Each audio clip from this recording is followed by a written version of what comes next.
Андрей Вячеславович, куда мы поехали сегодня? На поиски. Какое место-то? А? Что за место? Село Ярополец. Загородная ставка шотландских масонов.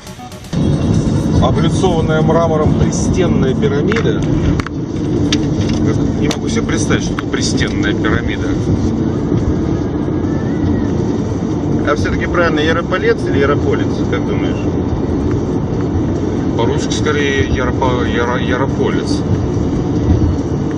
Храм Казанской иконы Божьей Матери там находится. Да. Какой век? Не помнишь, что там пишут? Каменная постройка 80-е годы 18 века. Ага. То есть 1780 получается. 84-й, по-моему. А до этого там существовала якобы деревянная церковь, остатков которой не сохранилось. И какая-то усадьба вроде там еще рядом И стоит. усадьба Чернышова. А, Чернышова. Который как раз и был тем фельдмаршалом, изображение которого там, видимо, и присутствует. Да, если это сохранилось. Посмотрим. Затем и едем.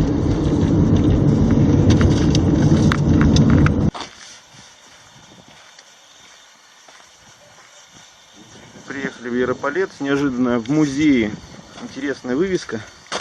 Оказывается, в здании музея 14 ноября 2020 года находился Владимир Ильич Ленин. Вот так вот. Еще и Калинин.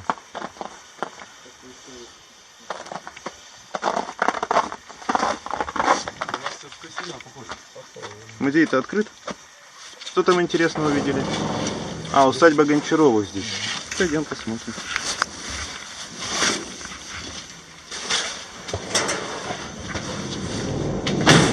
Ой. Так, музей, похоже, закрыт, к сожалению. Ух ты, династическая вещь. Есть. Ты посмотри, какая прелесть. Вот уж генеалоги поработали, так поработали. Древо Пушкина. Вон, в библиотеке надо спросить, там сейчас откроют.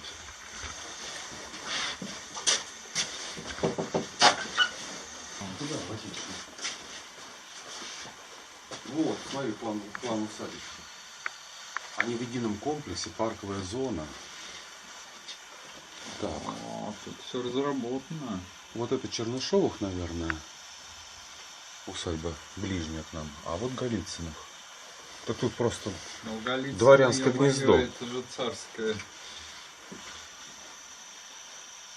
Голицыно, да? Нет, это Гончаровых и Чернышовых. Почему-то Голицыно. Ой, я все...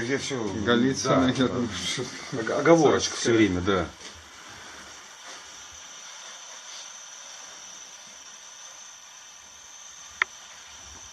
Ну, Гончаров тоже неплохо. Помимо. В Яропольце, в Яропольце.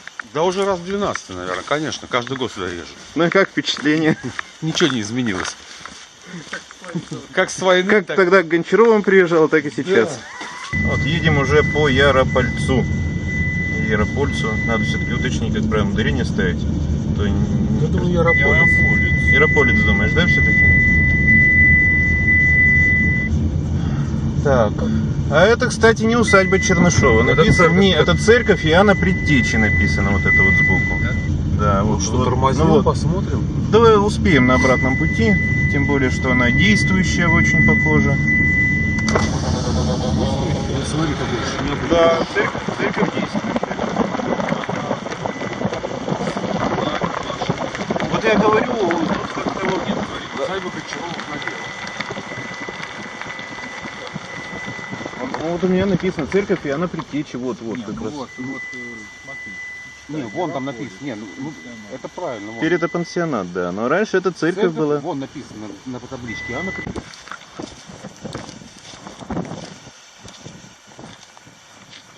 думаешь, я помню, кто у евреев был Предтеча? Андрей, а что нетипично? А что не так в этом храме? Ну, на первый взгляд. Не, ну, во-первых, первый раз вижу вместо купола сферу, стоящую на подпорках. То есть это абсолютно как бы... Если это не новодел. Возможно, Слушай, она такая вся потертая, старенькая, то есть вряд ли наводил. ну это нужно документы смотреть.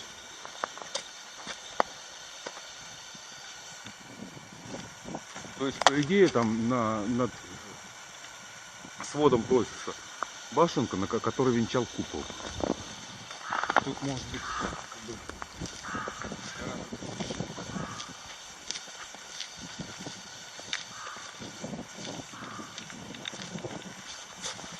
Так, церковь Иоанна Предтечи с пределами святой великомученицы Екатерины, святых мучеников, благоверных князей Бориса и Глеба, сооружена между 1751 и 55 годами, реконструирована в 1808 году. Слушай, она старенькая совсем.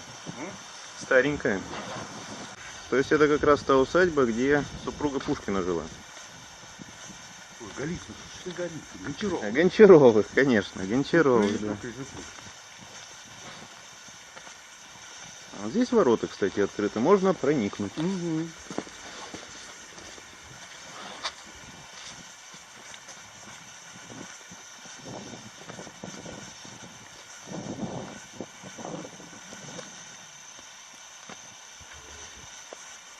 Символика тоже, смотри, какая интересная. Опять же башенки такие, опять же с шариками наверху. А сюда кареты подъезжали в стародавние времена.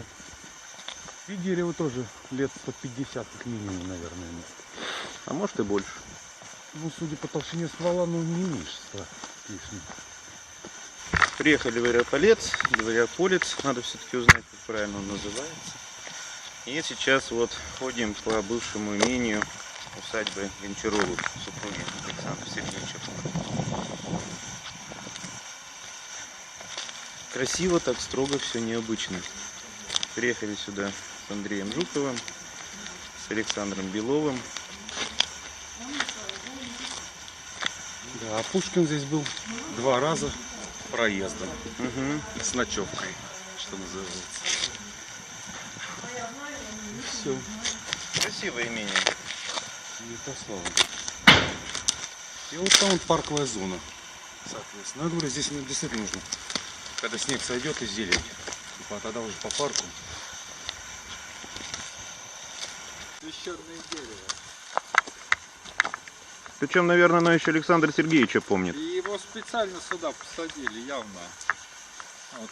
Лиственница — это лестница на небо. В общем, по воззрениям древних сибирских шаманов, они на небо восходят через лиственницу. И то, что оно именно в центре этого круга, это не случайно. Ну, естественно, Да. специально Его посажено. посадили еще, да, до революции давно. А не исключено, что оно может быть еще при закладке усадьбы было здесь посажено. Конечно, оно и Но это нужно вот у музейных да. работников выяснять, они наверняка знают. Да, оно в круге, вот оно там.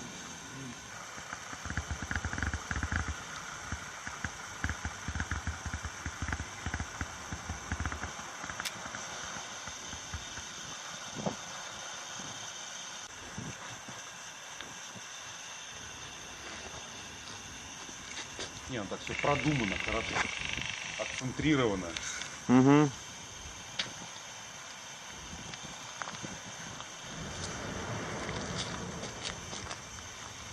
Ну а что, туда попытку не будем делать? В музее в сам. Административное здание, вон написано, посторонним вход В, с одной стороны. С другой стороны, я говорю, информацию надо... Я предлагаю пока В светло музей. съездить все-таки на Казанскую церковь, посмотреть усадьбу Чернышовых, которая там А потом можно разрушена, а потом музей. можно спокойно и тут походить.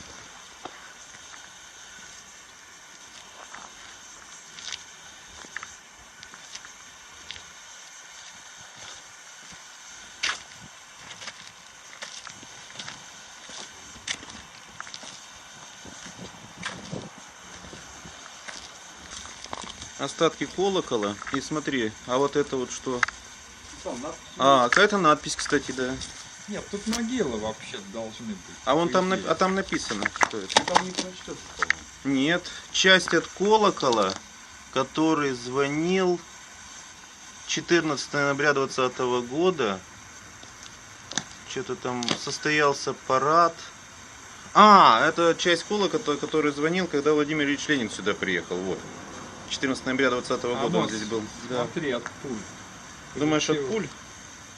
Ну, от чего это может быть? А и вот это вот тоже, смотри, какая интересная. Ну, это Конструкция. надгробие явно. А там что-то сбоку написано.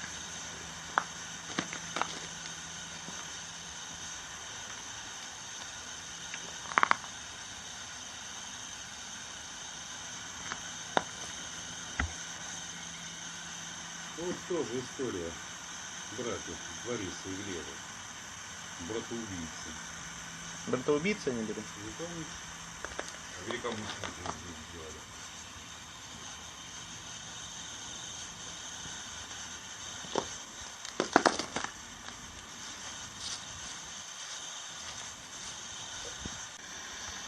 Приехали к церкви иконы Казанской Божьей Матери. Вокруг заборчик, но попробуем сейчас внутрь просочиться, посмотреть. По некоторым данным, тут должен был еще сохраниться живой иконостас. А напротив усадьба Чернышовых. Вот она. как раз. Тоже попробуем туда зайти, посмотреть. Смотри. Вот, смотри, здесь тоже круглые сферы. Кстати, да, но тоже они вот она. не на подставках. Вот я и говорю, что, скорее всего, там была тоже сама башенка, а потом уже вот это вот 4 подставки, потому что она не была разрушена. Скорее всего.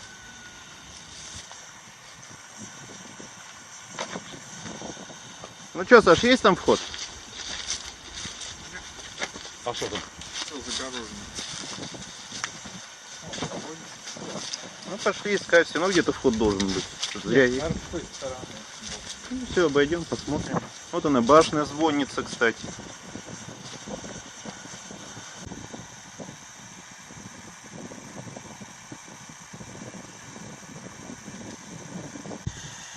Свежий плавностил. Нет, ну они как бы правы, чтобы не раскапывали, не ломали. Так, что они? Это денег стоит. Ну вот вроде нашли проход туда. Сейчас попадем внутрь.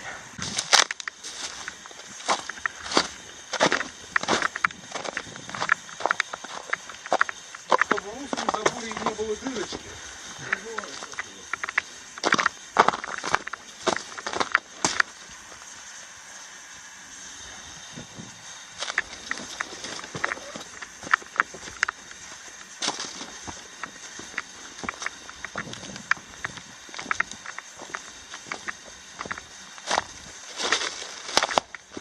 Какое первое впечатление о архитектуре? Очень необычные, хоть я и не специалист в классицизме.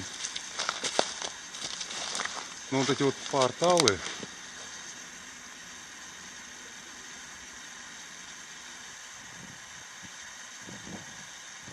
ордера ионические, очень-то типичные для классики. И смотри, как колонны интересно сделаны. Ряд кирпичей, штук 10-12. И бутовый камень, видимо, да, для укрепления.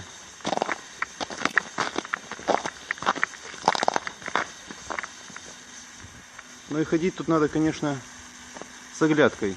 Крыша она такая живая вся уже. Может голову посветить. Церковь, конечно, красивейшая. Саш, какие даты там стоят на памятник? В 1948 году соблюден надзорный советник Иван Федорович Коробковского, скончавшегося 69 лет в 1848 году 1 июля 1 дня. Памятник его поручены Елизаветы Яковлевны Шкотьев, вот неразборчиво, скончавшийся в 91 году седьмого дня, что-то 1849 года. Ничего себе. Да, 95, 200 лет почти уже. 25 дня. И еще кто-то, скончавшийся в 50-м году. Нашли все-таки мы проход в ограде церкви Казанской иконы Божьей Матери. Сейчас попробуем проникнуть внутрь и посмотреть на тот иконостас, на те великолепные росписи, которые, говорят, еще до сих пор остались на стенах. Может, нам повезет, успеем их запечатлеть, пока совсем время и вандалы не уничтожили то, что осталось от того величия этого великолепного храма. Ну, согласитесь, действительно как-то вот нетипично для храмовой постройки. Причем меня, что, например, еще удивило, что звонница, она вообще отдельно вынесена в этом комплексе. Интересно поднять, конечно, информацию, кто это проектировал. А здесь вообще все строения какие-то нетипичные. Ссылаюсь на Казакова. Казаков, известный архитектор. Ну или его школа. Как-то вот так. Вот единственный всход здесь. Ну вот, да, нашли мы вход. Сейчас попробуем туда проникнуть, соблюдая все предосторожности. Потому что крыша тут уже достаточно живая. Кстати, можно посмотреть, давай подойдем, как камешки вырубали. Там вон камни лежат. Интересно. 5 ворот в ограде. А это о чем говорит? Не знаю. Ну тут и все не просто так, по идее.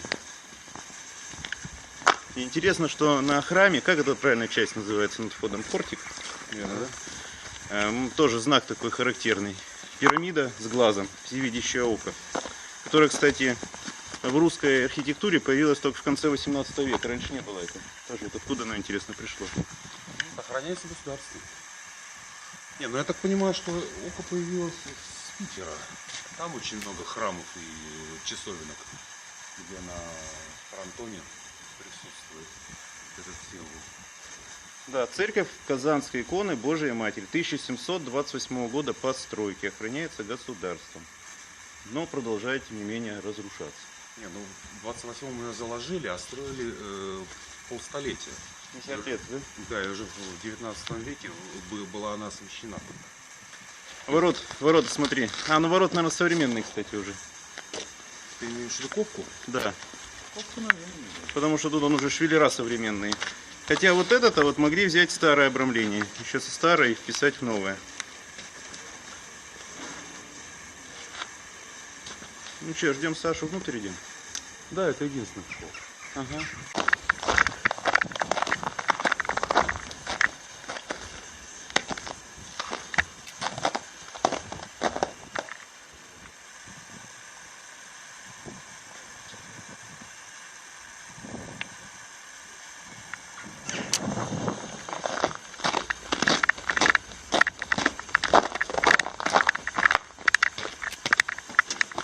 Вот. Кстати, молодцы, кто-то уже даже написал слово «вход».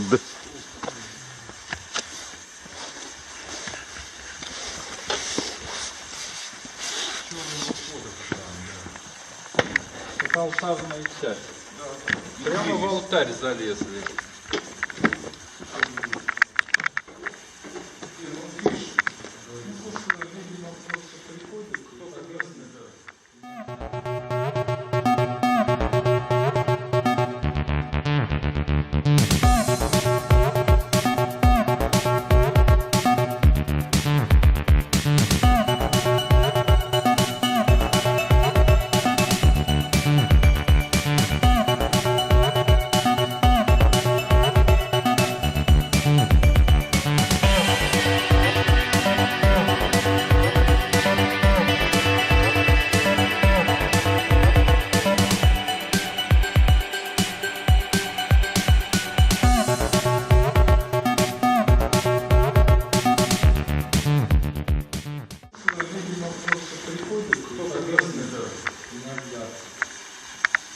Красотища-то какая. А смотри, на колонны даже позолота еще осталась, золотая краска. Вот это алтарная святая святых. Кстати, иконы вот такой. То есть все такие негласные идут. Либо кто-то просто, может быть, приносит сюда как память иконы.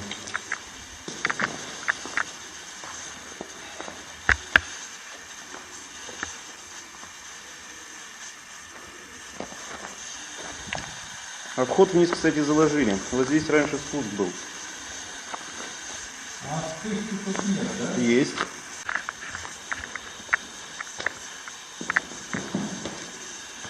Смотри, а тут в алтаре что-то такое. А вот, здесь был вход раньше, а то я про что говорил. То есть здесь раньше был спуск в нижнюю часть, где находились, по некоторым данным, мощи. То есть мы стоим на мощах, да? Ну вот где-то под нами там говорили, что находились какие-то еще захоронения. Кого? Не знаю, надо смотреть. Просто раньше вот это вот отверстие, оно было открыто.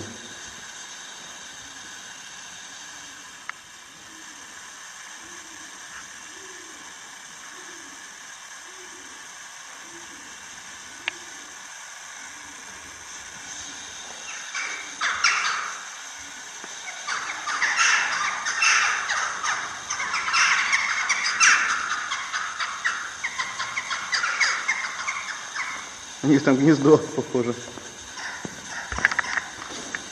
Плитка сохранилась.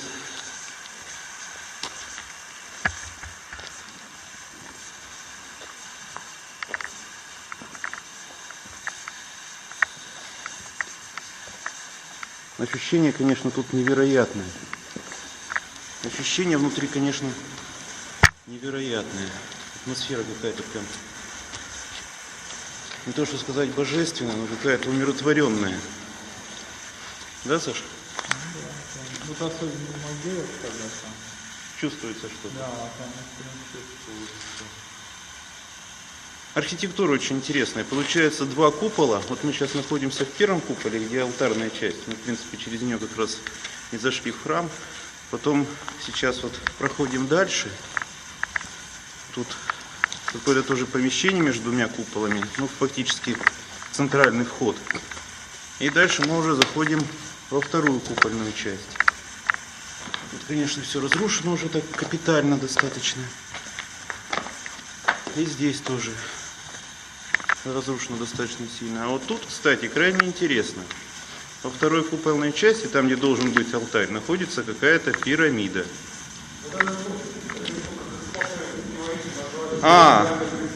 Кстати, вот то, что я говорил. Вот он туда вход. Можем залезть, посмотреть потом.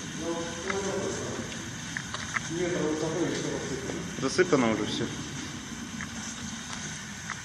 Интересно, а почему тут пирамида?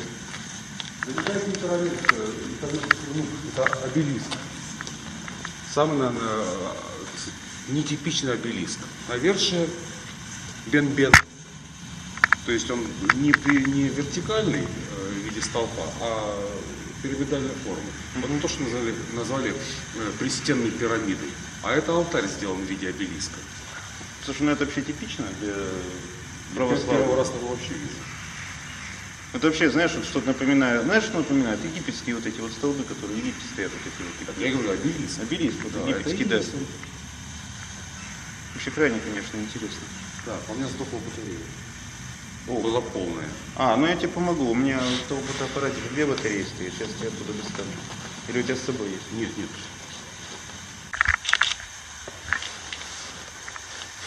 Ну, это то, что в интернете написали пристенная пирамида, конечно, очень хорошее новообразование словесное, но здесь от пирамиды нет ничего, потому что это явное изображение древнеегипетского обелиска. Вот. Конечно, пропорции египетских обелисков не такие были, сужающиеся к вершине. Вот. Они все-таки были вертикальными столпами. Именно поэтому, наверное, как бы и навеяло идею пирамиды. Но чтобы такая конструкция была в алтаре, я первый раз вижу.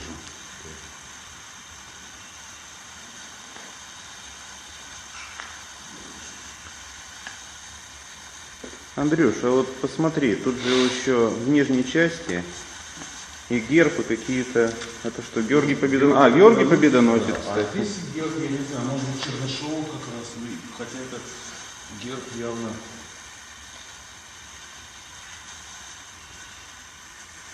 С мальтийскими крестами внизу. Правильно.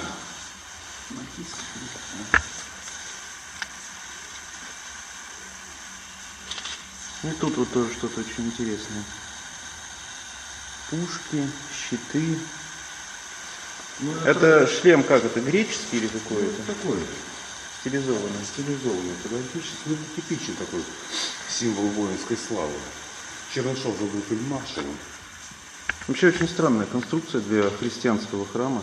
Причем смотри-ка, чего-то тут уже убрали, потому что вот видишь, вот остались железные вставки, тут сверху, видимо, какая-то плита, может быть, мемориальная была, на которой, в принципе, пояснялось, или какой-нибудь текст был. И что-нибудь... Кому доказать? Причем даже, видишь, там светлее. То есть там явно какая-то табличка была, светлое место даже осталось. А, кстати, может быть, вот оно, видишь, оно вот темное пятно, вот оно до самого верха идет. То есть, По идее, иконостас должен быть. ну, по идее, наверное, да. Но почему он на египетском барельефе? И вот интересно, конечно, вот тут вот внизу. Что-то там есть. Сейчас попробуем туда посветить. Хороший фонарь взяли специально для этого. Ух ты. А там-то, слушай. Там все засыпано. Не, ну явно, что храм имел подвальное помещение. Слушай, там часть каких-то икон даже валяется, по-моему. Часть икон. Вот. Смотри-ка, там какой-то как барельеф тоже валяется. А этот, может, как раз иконостас, вот, который сверху скинули, он там лежит. Смотри.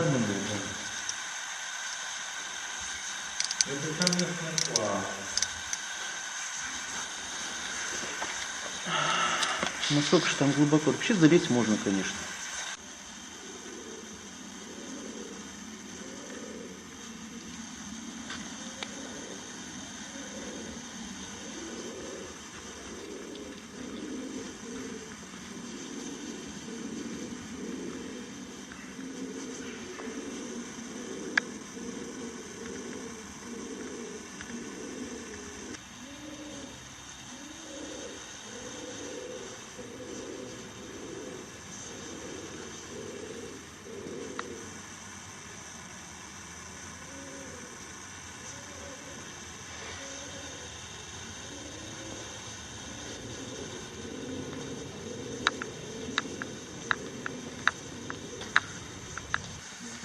Вентиляция в стенах сделана, да? Да вон, смотри, видишь, как такая какая-то.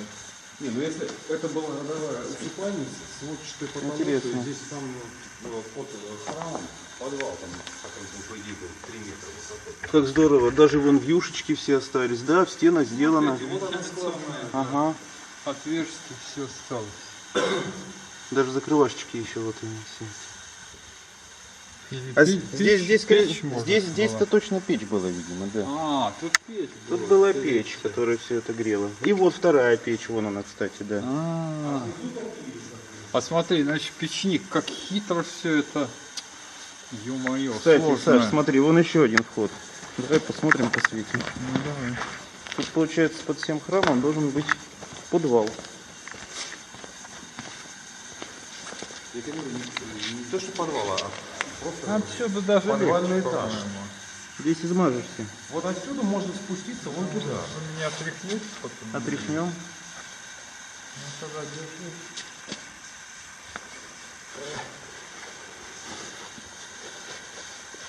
А, фонарик. Вот фонарик, а потом я тебе палку дам. Вот прям Палку так его... просто так, Смотри, да? вот эта штука, вот это, да, подожди, здесь. вот этот кругляшочек, вот этот кругляшочек, он позволяет луч шире, уже делать. Вот зелененький, покрути его, покрути, направь куда-нибудь, Да покрути. не, ну шире уже там без разницы там. А потом палку тебе туда дадим. А палку просто включенную, да? Да, я прям тебе туда передам. Посмотри сначала, там есть вообще куда? Можно туда пройти вниз. Большое помещение? Нет, не очень. Ну давай, палочку я сниму сейчас. На. Отсюда сначала, потом тебе палочку передам. Как снимать? А оно уже включено, ты просто направляй, смотри на А, экранчик. как она вот отсюда снимает, Вот да? у тебя экранчик, вот ты на экранчик. А. Ага, Понял.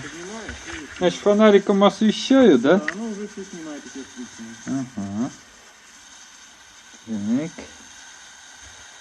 Так. Что там вообще это было? Техническое? Ну, это, скорее всего, был подвал сейчас засыпанный. Кладка очень мощная, стены мощные. Прямо не просунешь листа бумаги между блоками, прям скажем. Вот. Ну, надо тогда тебе... Ну что, я пошел, да? Ты туда дальше хочешь? Да. А там есть куда прыгать? Да. А ты прям тогда иди.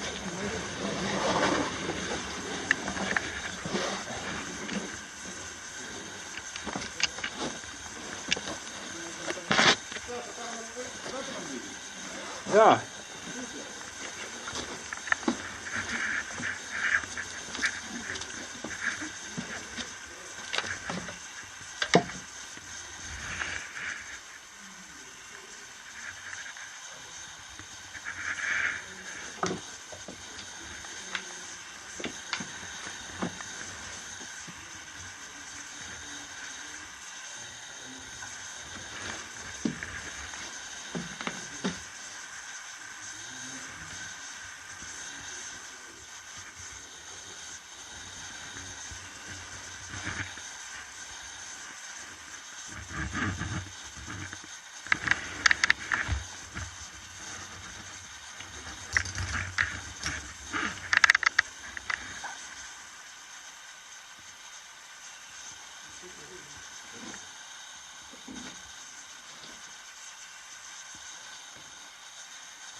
Ну что, подвал, сводчатые потолки, в смысле стены. Очень кладка мощная, циклопическая, можно сказать. Отчасти. В виде креста сделан подвал. В виде креста, видимо, тут была могила. Была могила.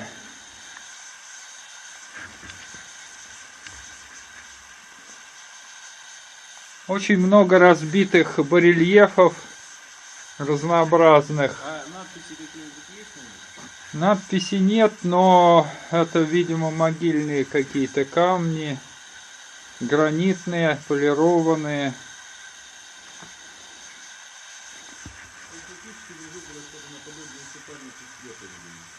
Ну, что-то похожее есть. И вот тут вот какая-то часть засыпанная.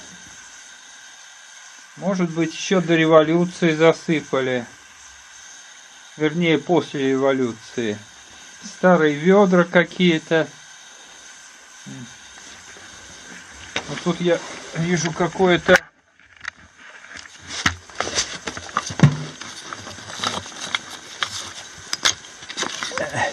Нет, это оказалось пиво. Я подумал, тут герб, а тут герб на пиве. На бутылке пива старой. А? Я говорю, ты направляй, куда снимаешь. Да-да, я понимаю. Фонарик, да. И фонарик, и камера, но это все время снимает. Ага. Ясно. Стены. Ну, в общем, как бы типичная такая. Конечно, тут надо раскопки делать. Тут, видишь, мы видим какие-то вот такие вот ниши и засыпанные разными отходами.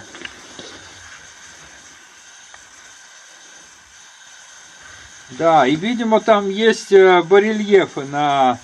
Были барельефы на этой самой, на стенках.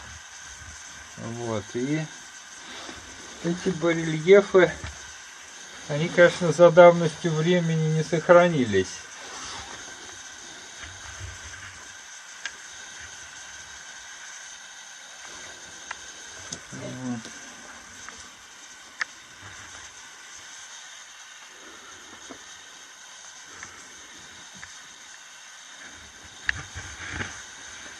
Кстати, фашисты тут были? Нет, интересно. А? Я говорю, фашисты тут были? Захват? Конечно, были.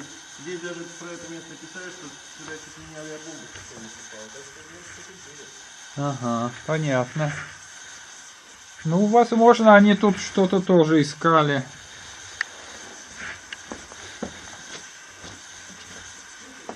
А!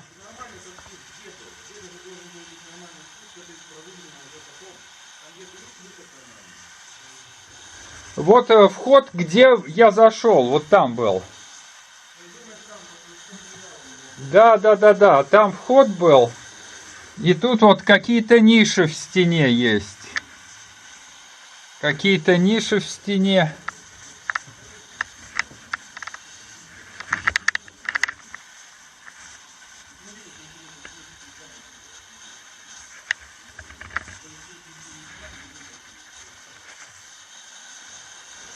Вот, и аналогичная там ниша в другой стороне.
Какая-то дырочка просверленная. В общем, любопытно.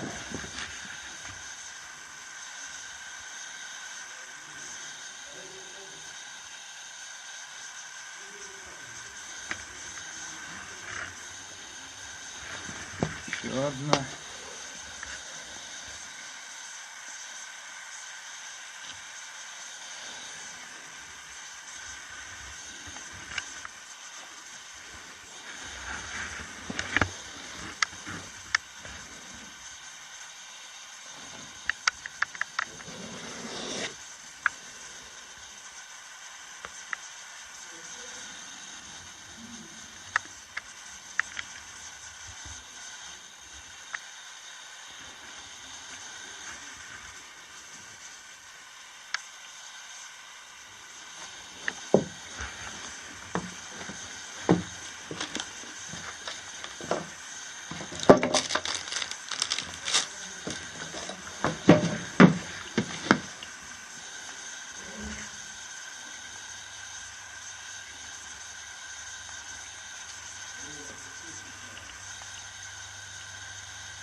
А? Ты что, тут хочешь выйти, что ли? Часть. Вот она. Вот, мы ее видим. А мне кажется, Она все-таки упала. крюки, Саш, это были не для нее, а там, наверное, все-таки иконостас был. Не-не-не, А, она была, вот прям видно. то есть Она там... вот такая полукруглая, как и колонна. Вот она. То есть ты хочешь сказать, что она вот на этих вот железяках держалась? Да, То есть да. там все-таки не иконостас был, как мы предполагали, а вот эта часть колонны мраморной. Да. Но вообще тогда странно. Ну ладно, тогда ты держи, я полез назад. Ага.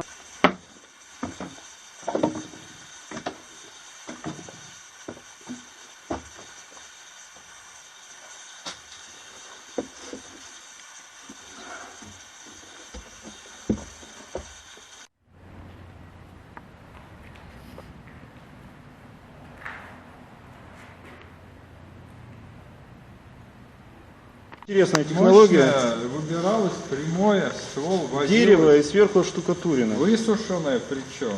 Еще надо посмотреть, что это за дерево. Может быть, это дуб или Интересно, сосна. как колонны сделаны. То есть колонны изначально были деревянные, Да. Причем, смотри, какие ровные, колонны. а тут И- все деревянное. То есть храм вообще внутри получается весь деревянный, потом... Нет, кирпичный, вот А, кирпичи. а посмотри, вот это тоже деревянное, вот они. Ну это нет, да, вот они деревянные. То есть коробка делалась кирпичная, а потом уже вся внутренняя часть делалась из дерева, которое потом оштукатуривалось.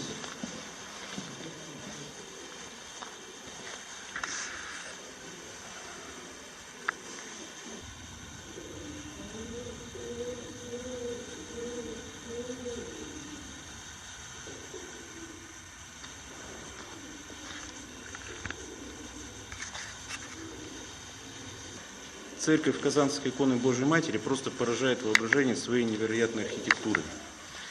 Особенно удивительно второй зал, где находится монумент, выполненный в форме египетских обелисков. Что, почему, зачем, конечно, мы это будем выяснять. И что самое интересное, именно под этим обелиском внизу находится помещение в форме креста, усыпальница, скорее всего, где сохранились остатки разбитого какого-то то ли обелиска из черного мрамора, то ли, возможно, саркофага, где хранились какие-то мощи. Но сам храм, конечно, крайне нетипичен. Это отмечают и те люди, которые здесь побывали раньше, исследователи. Крайне интересная архитектура. Работать с этим объектом нужно изучать, нужно понимать. То есть фактически получается, что храм состоял из двух частей. Классическая христианская часть, вот мы сейчас как раз сюда идем в алтарную часть, и вторая купольная часть, она явно содержит в себе элементы какого-то египетского мистицизма. Ну, естественно, это мы сейчас говорим о первых впечатлениях. Нужно посмотреть, поработать с этим объектом и уточнить его историю. Мне кажется, здесь не все так просто.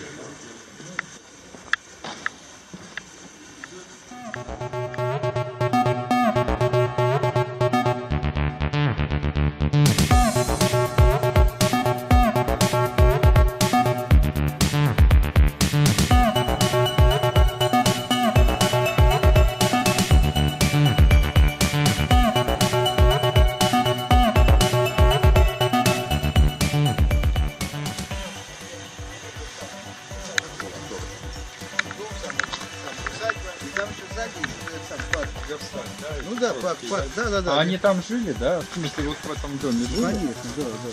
А смотри, Андрюш, даже барельефы настоящие старые русские еще остались. памятники, Видишь, вот да? эти вот? Это настоящий, да, это стены графья, вплоть до еще одного Захара Григорьевича Чернышова, у нас вот так, ну, деда, он был ему пропитан, да. А он видно, где старый кирпич, он подлиннее, а где вот уже они новый, как, да. тоже работа такая кропотливая, они вот эти осколки, которые были, они всех вмонтировали туда, как бы поднимали. То есть все, что можно было, Да, туда да, все-таки да. вставили. Да, да. Старый кирпич-то он длиннее. Да, ну у меня свой кирпичный завод был. Ну, конечно, если бы было оно богатейшим поместье, сам таким имением считалось. А вот это вот что такое? Кусок алебастра какого? Чего? Да, типа того, да, это что-то строительное такое. Вот насыпали. Ну, вот хотите по доске, по одному ты пройдите, она выйдет. Она выдержит, Да.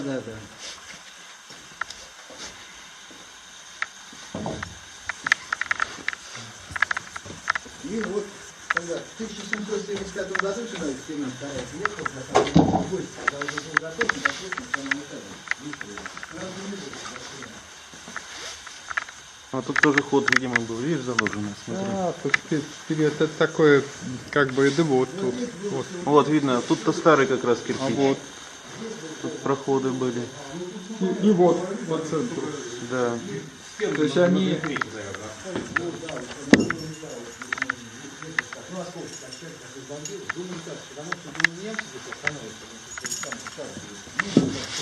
А немцы были, да? Так это наши разбомбили, чтобы немцам не досталось специально? Это наши ночные рейды налетели ночью, а тут никого не оказалось. Думали, что немцы, в общем, ошиблись. Зря взорвали, получается. Нет, вот тут новодел. Явно А, вот вот, это вот старый кирпич. Видишь, еще этим самым, из Это вёска старый, сделано, да. видишь, вот белые. А вот это новый, да, вот это?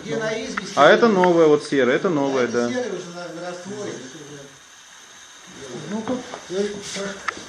То есть вот, да, видно как раз известь. Чем древнее, тем светлее. Ну, это в советское время стали вот это делать, да? Да, не, ну потому что все как было восстанавливали. Хотя оно, конечно, после 1775 года, в 1786 году здесь пожар был, сгорел, центральный корпус как раз сильно пострадал. Но потом восстановили, все равно все сделали. И была анфилада комнат, вот это, да? Ну да, ну вот тут там что-то там центральный фестиваль. Вот там, видите, немножко, как там внизу, там написано, да, да.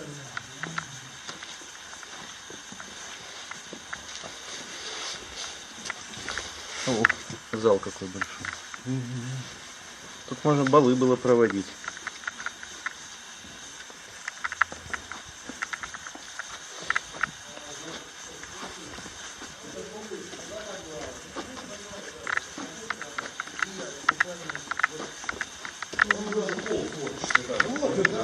Два подвала. Один с одной стороны, там подвал, и здесь подвал. А, Вот тут один еще и из- подвалы даже были? Да, да, один из них, ну а вы всех имений таких обычно делаете. А какая цель? Для чего? Ну, подвал хранилось все, во-первых. В этих сводчатых подвалах там всегда температура одинаковая, Да, что летом, что зимой. Это вот в том имении, там такой огромный подвал, просто там вот до сих пор там же хранят все, когда там бумаг, ну как пансионат, там, В деревнях вот сейчас до сих пор ледники остались. Его тоже куполом делают. И там всегда плюс 10 примерно. Плюс 10, плюс 12, что летом, что зимой, да. То есть микроклимат там такой. Тут входа не было, просто пробили, да? Там вот с наружной стороны вот оттуда, вот так вот там идет, заходить. Вообще вот, там вот этот подвал, он сообщается с храмом. А вот там новодел Даже с вроде храмом бы. сообщают. Там Ну, какие-то... после войны его вот самое, сначала там мусором завалили, потом завели назад. Ну и здесь сторожили, даже еще остались, которые вот к этому ходили. То есть тайный подземный ход был. Ну тоже как видите, это масонство, они же все масоны качаются, да, А они масоны все-таки были, Чернышовы, да? Да, один Чернышов, он вообще был сенатором масонского. Ничего себе. А какой это? Русская, да, филиал? Нет, это, русский филиал, а так-то она где-то, по-моему, или в Польше, где-то, или в Франции. я- Да. А Просто- это какой-то, по-моему, в Санкт-Петербурге филиал находился. Так, Вон там все поэтому еще там- же смотрят. Ну, прям. вообще, это знак не то, что он не так уж сильно принадлежит к масонству, это, в общем, так присущ православному храму той эпохи, он вообще Ну, присутствует. Да. с Ну, 17 тоже- века, да. Да. И ну, в Питере много таких. Да. Но он древнее масонства, Ну, естественно. да. А так-то вот даже телевидение приезжало, тут, ну, это год 4 назад, наверное, там вот все-таки они залезли как-то туда, на второй ярус на этом храме, вот даже вот ТВЦ, как сейчас помню, показывают, там под куполом там вот это много масонского, там знаков масонских. Символика, да, Символика осталась? масонских, да. Ну там все уже обвалилось практически, даже за 4 года там все осыпалось. Туда вообще заходить страшно. Там вовнутрь. Тем более сейчас оттаивает, все валится со страшной силой. Вон интересно, с куски старой облицовки еще остались, вон на стене. Где? Вон, там, вот, да вот, в комнате, вон, видишь, сверху, вон, кусочки остались, да. А здесь вот на втором этаже даже студенты жили, приезжали здесь, на каникулы, помогали этим. Ну, Это ж когда же было? Советское, да, время? да, ну вот до 90-го года, да, здесь. Потом уже с финансированием перестало, здесь уже все разбежались. Естественно. А подвал-то, да, вот он дальше идет, видно, вот он купольный свод, этот подвал. Интересно.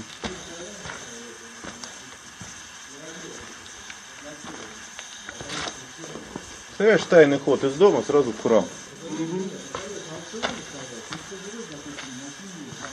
Интересно, конечно, туда без...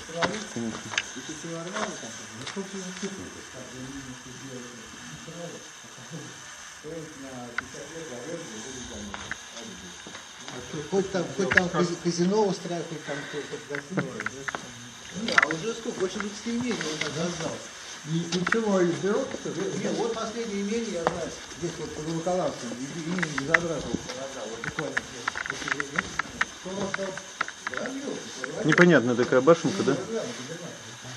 А вот смотри, видишь, Саш, подвал, вот он прям дальше идет. Смотри, тух-тух-тух, и куда-то туда пошел. Вот он. Нет, а это вот это. Вот подвал. Да, и вот он дальше туда идет куда-то. Действительно, вход там мог идти куда-то. Мои там и проект, вся документация, и проект, по которому все это восстанавливалось. Все там же есть. А мои каким боком это? Мои как дали, вот отдали, вот в 1959 году на баланс мои поставили, чтобы восстановление хотели сделать тоже пенсионер. Ну, мы по дороге видели, там пионерский лагерь мои.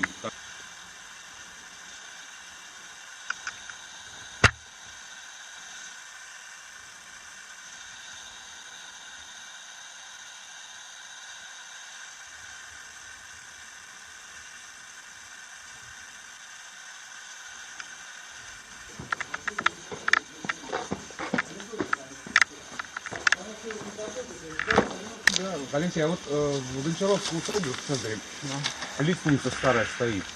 Она действительно очень старая там. Ну старые, да. Больше 100 лет точно, не, наверное, или как?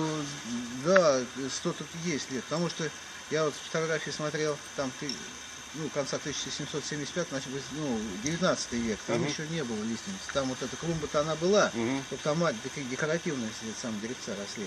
А это, видно, уже попозже вот ее высадили. Вот она При вот застройке, может, там типа под фонтан что-то отводили, да? или Ну, что-нибудь? ну да. Раньше усадьба так скажем, когда сюда началось-то все с Петра Дорофеевича Дорошенко. Маленькая часовенка возле напротив музея, которая. Нет, Нет, музей там это самый павшим бойцам, а это немножко так пока это проехать, поворот сам. Там будут две автобусные остановки. Ну, в одну сторону, в другую, там, находится там, магазин. Да нет, там у них минный склад был в этом православном храме. Минный склад? Ну да, минные склады даже. Но они недолго здесь, потому что мин было столько. Потом немцы стали отходить минировать, и на эти мины еще мины положили. Так что такое месиво получилось. Вот даже вот эти кремлевские курсанты, здесь же памятник это самый, вот там стоит обелиск в начале Рапальца, там 700 человек захоронено, кремлевских курсантов. А вообще их больше, здесь, по-моему, 1200 здесь полегло. Вот Волоколамский рубеж, книжка, вот от деревни Гусева и до Ашейкина. Вот, ну пойдем сейчас вместе там увидим. А Кремлевский это в войну, да? Войну, да, вот 41 год. Вот даже фильм Михалкова, тут этот последний, как он называется? Не помню. Цитадель. Да, Цитадель, там вот это, вот так, одни работали, по ним. А не мусор, да? Мусор, да, равняли, мусор насыпали. Вот это вот посыпатель стоят, вот раз, там, два, а вот это вот на растворе все. Вот они начали выкладывать, конечно, двор. И так бы они пошли, и все. Ну, пойдемте в А это туда надо, да? Да.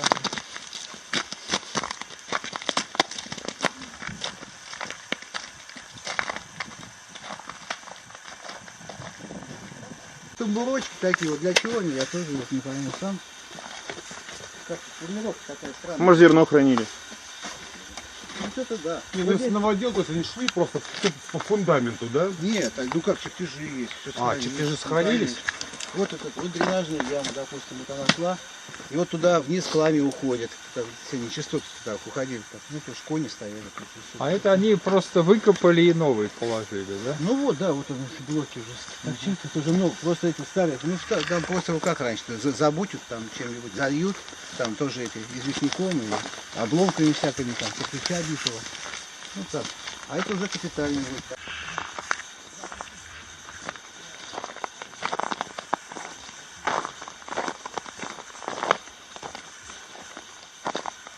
А это значит были конюшни.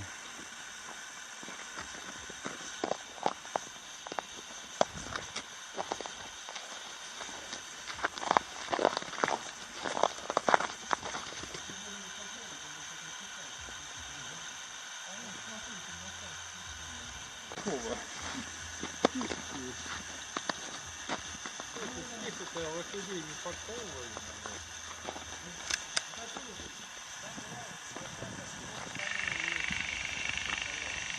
Стояла деревянная вот эта Ну, у них уже там в 19 веке, здесь они такие продвинутые люди были. Здесь уже у них электричество было, и водопровод высадили. Нормально. Ну, то есть специально эти липы посадили регулярно вот Да, этими да, да. Но рядами. это уже, да, это в 19-м, потому что в 18 веке здесь как другой был. Там одни сплошные оранжереи. Там были, там, когда ты смотрел, так, высоких деревьев вообще практически не было. Алексей, а что это там за обелиск? Вот я не пропустил. Где, вот это который? Да. Ну, это в честь приезда Екатерины II, когда Мгм. в 1775 году, она 15 сентября она приезжала. Сюда, да, в гости. Ну да, на 3 дня она здесь меня погостила. Ну так, они так по жизни друзьями-то и оставались. Так были, конечно, между ними ссоры, так, ну, потому что все, и Екатерина, все правильно, первое лицо государства, а у него тоже амбиции были, будь здоров, Захар Григорьевич. Алексей, а вот вопрос такой, откуда вообще пошло название Ярополец? Есть какая-то Ну, был история? Ярополец, Яропольч, там название Ярополец. Я вот сам даже и не скажу конкретно, потому что путают еще с одним. Был город Яропольч, это 12 век, это, по-моему, в Владимирской области, ну, в маленькой. Но он сгинул потом со временем лет вообще. А вот Ярополь... Где-то я что-то про это читал, но толком ничего не скажу. Название такое не местное какое-то такое вот. Что-то где-то... Ну, вообще, как начиналось это... Все пошло с Волокополами, вот Яропольч, а вот то, что это было торговым селом, там, ну кто там, где написано, с 12 века уже прослеживается это все. И вот этот путь-то с севера на юг товары таскали полами. Туда, в Аку, за Каке ближе шло. Ну, потом уже вот когда уже Дорошенко здесь был, Петр Дорофеевич, это 1686 год он сюда приехал. Но тут уже было село, уже в центре. Имений-то не было, ни этого, ни того имени не было. Все было в центре. Храм стоял в центре Яропольца, и именица там деревянная стояла. Там все, в общем-то, жизнь крутилась. И там как бы это самое, торговым селом всегда было. И все это там, ну, до Ивана Грозного все относилось к новгородским землям. Вот это окраина новгородских земель был Ярополец. Потом уже собиратели земель московских, Иван Грозный, здесь уже официально присоединил вот это все. А вот не помню точно, вот Ярополец, чего так. А так это, в общем-то, охотничьи угодья в основном сюда ездили отдохнуть там. Ну, и лен тут хороший урожай собирали. Ну, вот это, ну, зерно, покосы. Сельским хозяйством, в общем-то, занимались. А вот интересно, в начале Яропольца тоже церковь такая стоит, икона Божьей Матери, по-моему. Тоже у нее архитектура такая нетипичная, я бы сказал. В начале это где это вот такой? Вот там в том имении стоит. Это Покрова, ой, не Покрова, а это самое. Или Покров. Иоанна Предтечи. Да, вот. Была икона в центре церковь в центре Яропольца деревянная. Там это самое, трех икон, там вот это самое, Николая Угодника, потом вот самое Покрова и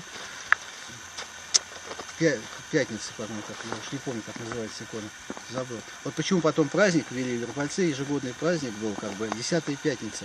Это ярмарки устраивались, это после Пасхи отчитывалось 10 недель, ну, 10 пятниц. На 10-ю пятницу летом устраивалась такая, ну, масштабная, в общем-то, за всю округу ярмарка каждый год, ну, в честь вот этой иконы. Ну. А это вот появился Казан. Его считали вот эту часть Яропольца, как бы Ярополец Казанская. Та южная часть, там, которая относилась к этим Гончаровым, Завряжским, а это вот Ярополец Казанская. Даже это самое, ну да, Ярополец Казанская, потому что проблема даже, когда вот Захар Григорьевич, последний вот владелец вот этого, официальный владелец имения, он не мог оформить в себе это самое, все документы, потому что даже, ну, в то время не было как бы, просто как бы это самое, называлось Ярополец Казанская, а конкретно как, где, какое село, где это находится, и там получил заменку, там пока эти документы отправляли, ну, в общем-то, добился, чтобы это завладеть всем вот этим Малоратом. Ну, в общем-то, сгинул тоже.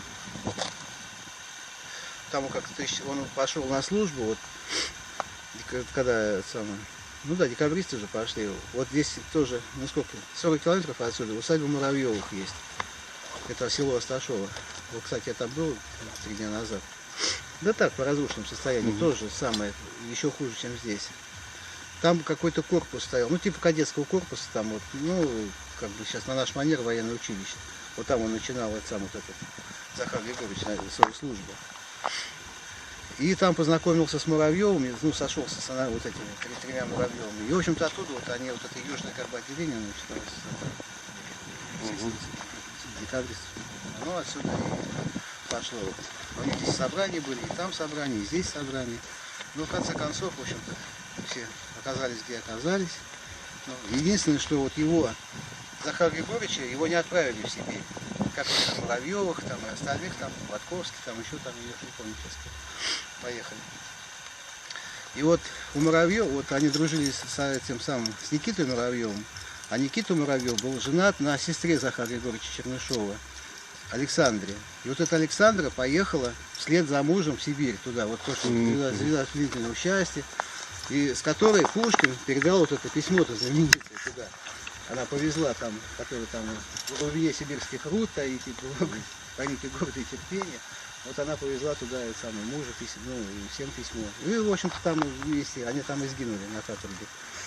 Она, в общем-то, даже хотела, чтобы ее перезахоронили здесь, привезли как бы оттуда, из Сибири. Ну, царь, там Николай I как раз был, он не разрешил, там ее похоронили. Да, там под Якутском, где-то Петровские заводы находились, там они все, в общем-то, декабристы.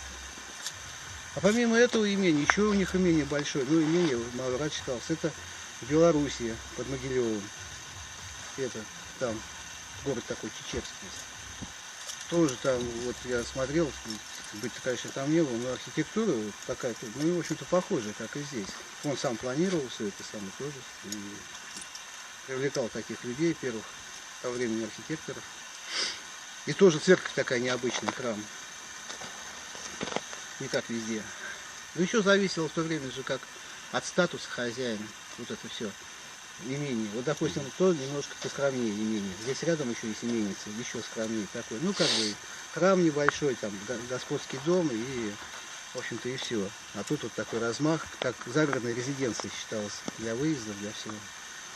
Ну, в принципе, да, здесь все и пребывали, там, и Румянцев, Голицын, ближайший их родственник, там, Разумовские, Ватковский, да все здесь, и все художники такие мирового масштаба, они все сюда приезжали, здесь сколько писали, всего, картин здесь писали.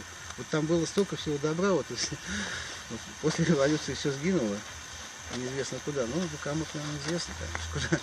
Ну, да, какую-то часть кому надо, те знают, да, и да, имеют. да, здесь, когда вот национализация началась, вот кто-то здесь сумел сохранить настоятель, где-то сам, Иерусалимского монастыря, вот, как бы здесь вотчина была тоже, он сюда приезжал, и вот с того имения вывез там какую-то часть тоже там всего, то, что там это ценного такого. Я отсюда тоже туда, в запасниках у себя спрятал, на Иерусалимском монастыре. А основная часть всего бесследно.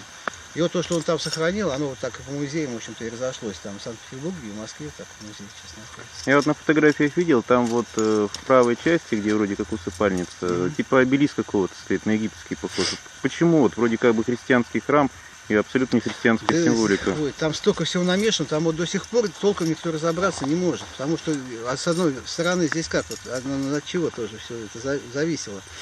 Вообще изначально не Чернышов, а Черницкие они, в общем-то, католики, в общем-то, вот.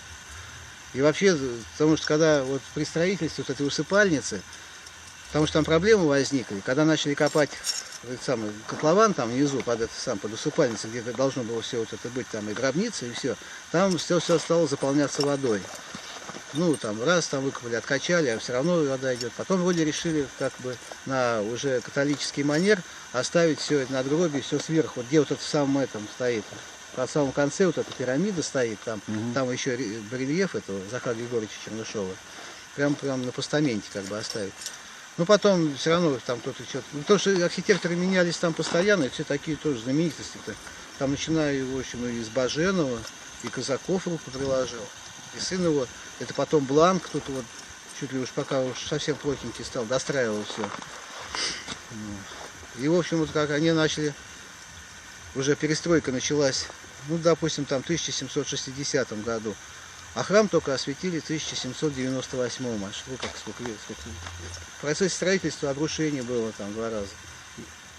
Купола проваливались, потому что немножко не рассчитали что-то, и там все это самое. Это потом уже вот это Бланк, он как бы упростился, вот эти купола такие сделал, более облегченные. А так были они полусферы, купола такие, ну, более красивые. Колокольня падала тоже, в процессе строительства второго яруса тоже церковь предела. Вот это то, что построено уже в 19 веке. Вот там на территории храма захоронение есть. Там это самое, Чернышов, Кругликов, генерал. Это вот он в 19 веке тут колокольню построил. И ограду церковную он сделал, потому что ограды церковной не было вообще. Вот там вот кусочек есть. Вот там пройтись, вот от стены осталась, которая стена, она раньше так шла, кирпичная, которая все огораживала там по кругу, все имение огораживала. И было 5 ворот на территорию, чтобы въехать по периметру. Здесь 5 дорог сходилось. И вот площадь эта центральная вся. Там клумбы, вот даже фотографии 19 века я смотрел. Вот это все, тут большой пятачок посередине. Так как большая клумба такая с дорожками, там с декоративными там, посадками со всеми. Ну, красиво, конечно, неимоверно. И ни церковного забора, в общем, почти не было. Еще до церковного забора. Это потом уже он пристроил. Ограду сделал. Ну, забор тоже мы смотрели, сейчас обошли. 5 входов имеет тоже. А, вы имеете в виду... Это Вокруг храма, да. А, ну вокруг храма, Тоже да, 5 да. входов, да. Вот. И здесь вот 2 дороги оттуда шли, вот как, допустим, Пушкинская, там Садовая, и отсюда 2 дороги. А как он, замысел его был, вот если ехать с Москвы, там это назывался раньше Тверской тракт, то от Суворова, от деревни, там вот последней деревни вы ехали, там прям храм стоит, как бы на дороге, красный такой, высокий. И вот от этой деревни дорога начиналась и напрямую прям вела сюда на колокольню. Вот на поле там еще остались посадки от этой дороги, но она была уже как бы огрунтована и посадками засажена.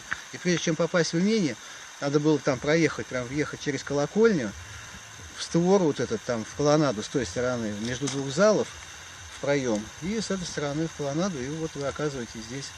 Ну, все заузили, конечно, его там уже не стало, уже здесь все заузили, карета уже не могла проехать, но про это уже забыли потом. В общем-то, этой дорогой всегда пользовались, вот этой Пушкинской, как она к тому имению ведет. В общем-то, так и пользовались этой дорогой. А откуда все-таки вот египетская символика там это появилась? Неизвестно. Я Ничего, ничего документы не говорят. Ничего, там столько всего, я говорю, здесь, потому что я эти архитекторы, которые все здесь руку приложили, и столько здесь постоянно вот это по ходу менялось все. И так и едок, там же просто. И даже здесь то построили, то некому было расписывать вообще храм, потому что надо было уже внутреннее убранство делать, расписывать некому, потому что Баженов отказался сюда ездить, когда умер Захар Григорьевич. Ну далеко, конечно. Но там мы уже привлекали таких художников, в той поры Голицын привлекал, ну как ближайший родственник, помогал вдове. Она на всех отказывалась, она только признавала Баженова.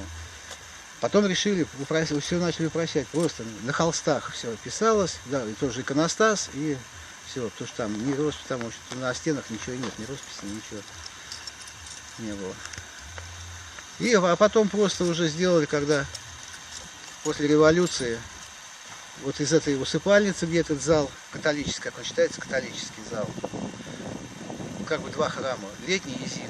Один, то, что вот этот, где усыпальница, эта часть отапливалась, там 2 печи стоят, там наверху еще трубы торчат. Да они и внутри там печки сохранились. Зимой там служба была, летом переходили в православную туда, где вот как это самое, и алтарь там все, иконостас там был. Да здесь даже вот недавно бабка приезжала, она здесь плакала, ходила, там, ну, вовнутрь не могла попасть, она здесь последняя, как можно сказать, служительница, ну, при батюшке помогала, там, вот она там, это самое, она все здесь, ой, там все развалилось, как кому ничего не нужно, ну, это само. Это вот после... А вы-то не пойдете? Не, я зайду, я после...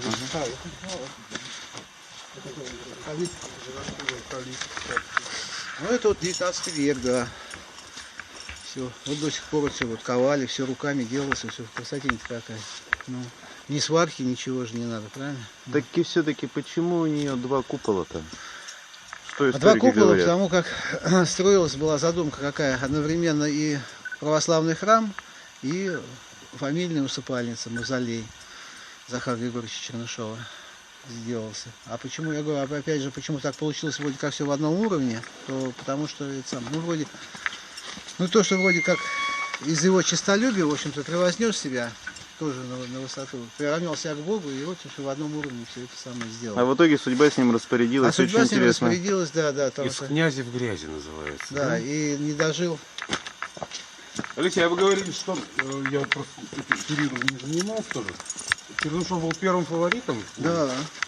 Ну, где-то в 15-летнем возрасте, там 16 лет, Екатерина-то когда появилась здесь? По-моему, 15 лет ей было, я сейчас не помню. Ну, Привезли совсем её. юненький, да. Да. Ну вот у них как бы компания-то вот это, когда вот она была молодая, сам вот Петр Федорович молодой тоже был, как бы ему невесту там приготовили. И вот эта компания, и, ну, создавали специальные Елизаветы, чтобы они все в одной компании были. Вот они и были в одной компании, там не только, я уже не помню, что там у них еще. Ну, и вот эти увлечения Петра Федоровича, вот эти потешные войска его, вот это все, и он принимал участие тоже во всем этом, Захар Егорович. Ну и одновременно как бы Екатерина, как бы вот здесь, ну, между ними искра какая-то проскочила. И потом она и взаимность ее уже ответила. Почему их уже и мать Захара Григорьевича здесь забеспокоилась за его там дальнейшее будущее, как бы там что не вышло. Его отправили, к Елизавете, когда письмо написала, она его отправила за границу на год. А когда приехал, у них опять новые силы все это самое вроде как вспыхнуло. То есть это Вот. был где-то примерно 20... Это было, 25, сейчас вам скажу, это Ты- был, ну да, где-то, 27-й. потому как, сейчас я вас перебью, потому как, вот, допустим, когда у нас Елизавета умерла, это уже был 1760, по-моему, год. А, стоп, мы сейчас про Екатерину II говорим. А, Екатерина II? Ну, нет, это уже, наверное, 1750 какой-то год. Стоп, я что-то запутался. Если мы говорим вот про Чернышова, который вот в 28-м году. А, это отец Захара Отец. Григорий Петрович Чернышов, да, который непосредственно купил вот эту землю у Завряжских, часть имения. Мгм. Вот он, да, вот он здесь построил храм, как он сейчас стоит на этом месте. Ну и там одновременно там была тоже усадьба, ну деревянная усадьба. Мгм. И тоже самое, здесь как бы сам деревянный сначала был храм поставлен, потом его стали переделывать в каменный. И в 1742 году, в общем-то, каменный храм был уже закончен, ну, православный, Казанской иконы Божьей Матери, он уже как считался. На этом месте, только здесь вот эта табличка почему-то только осталось, что 1728, но это была построена деревянная церковь. 42-й, это, по-моему, А 42-й, Екатерина II уже была на престоле. Нет, она пришла, Екатерина II, 1762 год. Потому что, да, 1760, потому что, нет, ну, Елизавета? Елизавета была, при Елизавете была. В 1741-м чье было? Елизавета. Елизавета. Елизавета, была еще Елизавета, да. А там уже сначала, там где-то полгода был, как бы у престола Павел, сам Павел Федорович, сначала после Елизаветы. И когда уже до дворцового переворота вот этого, когда сместила Екатерина II. А в это время Захар Егорович был в Германии. Там как бы подписывал его Петр Федорович, послал подписывать мирный договор с немцами там, и готовиться к походу против Дании. А пришло ему письмо отсюда из России, что срочно возвращайся, тут есть дела важные очень. Ну, потому что он был как бы близок к Екатерине, ему нужны были свои люди, когда стали смещать Петра Федоровича, ну, отдалять от престола уже. И потом уже в 1762 году, когда уже, в 1763 уже официально Екатерина вроде уже встала. Ну, она уже короновалась. сошла, да. Да, на престол зашла. Да. И вот она его тут же, ну, он уже приближенный стал ее там, как бы уже официально, тем более и войска самые, его, которые, ну, непосредственно, они же самые, ну, можно было за них поручиться, короче, свои люди были нужны. Потому что там как бы, там же еще помимо этого игроков всяких было полно, это самое, в то время. Да и Европа там играла. Да. Ну да. При То, что дворе Европа при нашем. сначала, там же радость была, когда Петр Федорович пришел же, он же, почему и мы этот позорный мир подписали с немцами, войну выиграли и сразу мир заключили. И все, там все, в общем-то, так, им немцам и оставили. В общем, да. А это вот то, что непосредственно, когда он умер в 1784 году, храм был недостроен. Его временно перезахоронили здесь вот 7 километров отсюда, есть село Ильинское. Ну, там как бы временно на год его захоронили, когда усыпальницу доделают, а потом его сюда перенесут, перезахоронят здесь. А этот год затянулся аж на 7 лет. Вот там он пролежал в этой церкви, в Ильинской храме, ну тоже большой храм. Ну, а потом его все равно, его сюда перезахоронили. И вот там, кстати, в музее, вы же говорите, там были, там вот есть часть надгробной плиты, которая там была в этом самом усыпальнице, там здесь захоронен, я вот там был, там музей она хранится. А так, сейчас где его останки? Нет вообще. То есть вообще неизвестно даже? После войны вообще здесь, ну, может, кто-то говорит, что даже до войны, а кто говорит, после войны пропали мощи уже. Ну, то есть до войны-то вот он все еще здесь и Да, ну находился? вроде когда, до войны он еще здесь был, а после войны уже основательно. Ну, тут уже, видно, почистили все там, потому что вот я сам лазил, я туда смотрю, там уже все. Война, конечно, сильно подлезала все. Ну. А тут, да, вот это самое. Ипполит Иван. Двор войдем, да? Туда? А, ну вот по кругу давайте пойдем. А что там внутри, вы говорите, за барельеф еще чей-то находится? Где? В храме, да. Ну это вот здесь. Усыпальница, и вот самый этаж, здесь, видно, там, вот там. Пирамида стоит. Вот, да, пирамида, кстати, вот очень странная. Это обелиск. Обелиск. Да. Вот как обелиск Екатерине по поводу ее визита. Это Да, же не да. пирамида. Это именно обелиск, просто у него фундамент очень расширен. Да.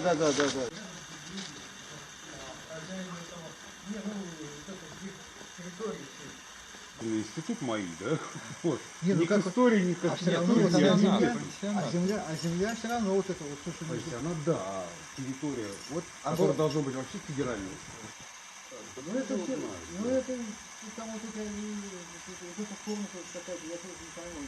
Ну, это явно какая-то... Да, ну это. Вот как в Екатерине. Ну да, а Ну там. вот, как бы по всей Европе как началось там в 18 Ну да. веке.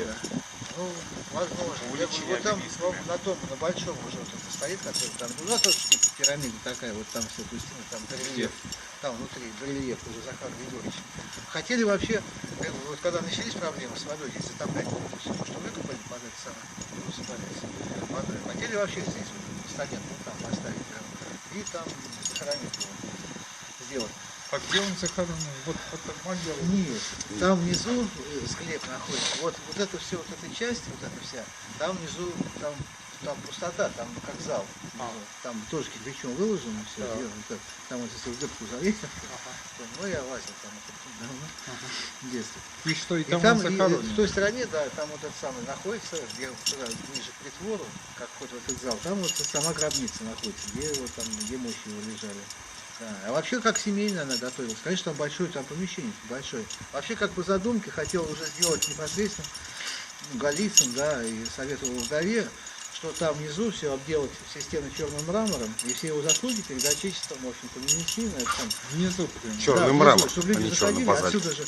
Сначала, А когда откуда? Голицын, Голицын. Что у меня на языке Голицын-то с утра? Спускаться. А, Это потом не Гончаров. заделали все. Эту лестницу заделали все. Потом сделали проход вот отсюда. В стене был проход, туда вниз можно было спуститься. Потом и проход это тоже заложили. И все. И, в общем-то, потом, пока вот эти дырки не пробили, туда никто попасть уже не мог. Это был после революции действующий, его большевики там не это самое... Нет, они как? Они ну там вот внутренней граждан, там видно, что такой ну, более европейский, светский. То есть вид зала сделали. И внизу такие балконные части, там балкончики всякие.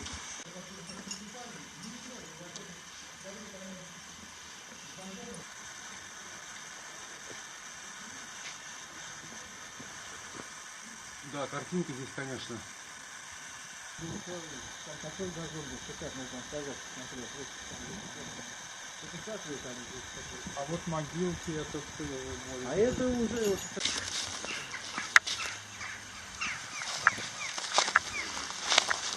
А вот 57-й год протеерей, это вот не этот батюшка? наверное, на это.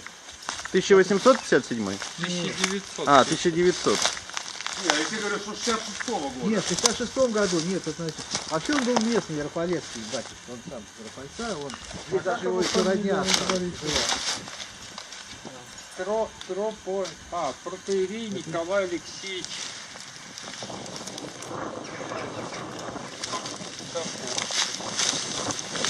А башенка-то не вписывается, вот прям видно, что ее позже делали. Да позже, да, тому. Ну, вот это уже вот Чернышев публика. А та, которая была, ну, вот я фотографии смотрел, изначально построена, которая обвалилась. Ну, конечно, там как, форма совсем другая была у нее. И там как бы тоже на конце был этот купол такой. А он тоже, кстати, интересно, какой-то купол туда наверх затащили, это уже, видимо, вообще недавний. Это вот напорная башня была. А, вот она порка была. А, там трубы торчат. Труба еще переливная. сливная осталась. Потому что издалека-то смотрим, вроде как чужеродная конструкция Нет, наверху. ну это уже там этот сам бак залили специально.